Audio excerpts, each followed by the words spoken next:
ஆமா எங்க இருவரும் அண்டிப்பொருள் நீங்கி மங்கப்பெருமாள் அடைந்து விட்டீர்கள். அதனால் உங்களுக்கு கல்யாணமா போங்கம்மா எங்களுக்கு என்ன வயதாக எங்களுக்கு திருமணம் அவசியம் தானா வேணாம்மா ஒரு மண்ணிய பொண்ணிய மதிச்சப்ப மாத்திரணும் திருமணம் முடிச்சுட்டு தாய்க்காண்டி கான்சென்ட் வாழ்ந்து பெறலாம்னு ஆசைப்படுகிறார்கள். அதனால தான் கூட்டி விசாரிக்கிறேன். இந்த காவல் இருந்தாலும் இந்த நாட்டோட பண்பாடு எல்லாமே எங்களுக்கு தெரியாமல் சின்ன சின்ன மகனாக இருக்கிறோம் இல்லவா? ஆகையா இந்த நாட்டுடைய பரிமாணங்கள் எல்லாம் தெரிந்து கொண்டு விரைவாக நடத்திய திருமணம் என்று உரைத்தார். என்னுடைய தந்தையிடத்தில் சொல்லி அப்போது திருமணம் செய்து வைத்தால் அதுவே போதும். இந்த நாட்டை ஆள வேண்டும். உண்மைதான். நீங்கள் திருமணம் செய்து கொண்டு பல நாட்டு அனுபவங்களை தெரிந்து கொள்ள உண்மைதான். தெரிந்து கொண்டு வந்தால் திருமணம் என்று சொன்னால் தக்க வரல வந்து திருமணம். உண்மைதான்.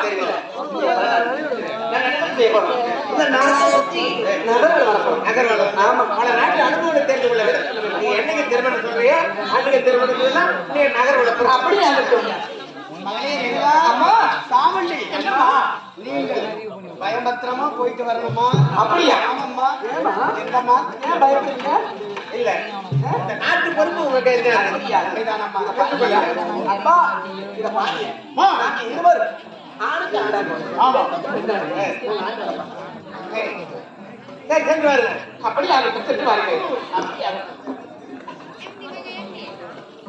ஏண்டி சாமண்டி அக்கா இப்பொழுது நாட்டில் நகர்வலம் வந்து நகர்வலம் வர வேண்டும். அது சரியாயிடுச்சா? முடிஞ்சிருச்சா? இன்னும் கொஞ்சம் நேரம் ஆகும்.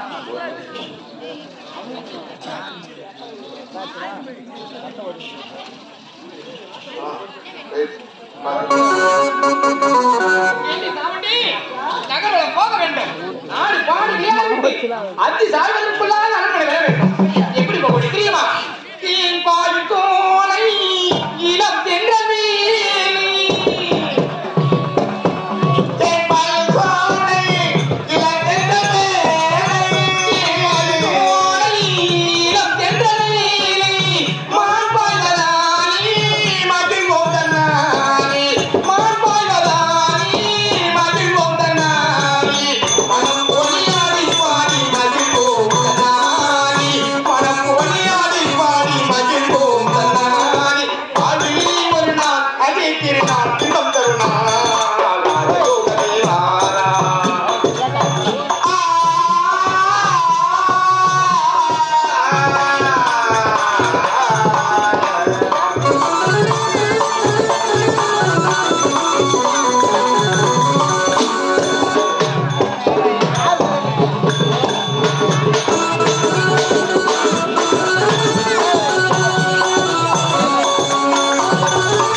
சொன்னால் ராஜயோகமே வாரா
இவர்கள் பிறந்த இந்த தெற்கு தமிழ்நாட்டில் ஒரு பகுதியாக விளங்கக்கூடியதுதான் இந்த அரவன் காடு. இந்த அரவன் காட்டிலே அரவன் வாழ்ந்தனை கைப்பற்றி சீரும் சிறப்போடு வாழ்ந்து வரும். இருந்தாலும் எனது அருகாமல் இருக்கக்கூடிய எனது தோழன் தோழா